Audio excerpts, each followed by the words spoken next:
up, guys? Today I'm going to show you how to make an easy at-home Korean fried chicken.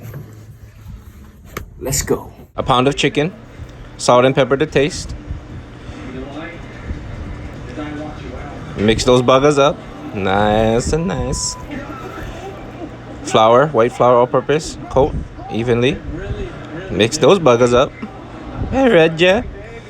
Deep fry to a nice golden brown.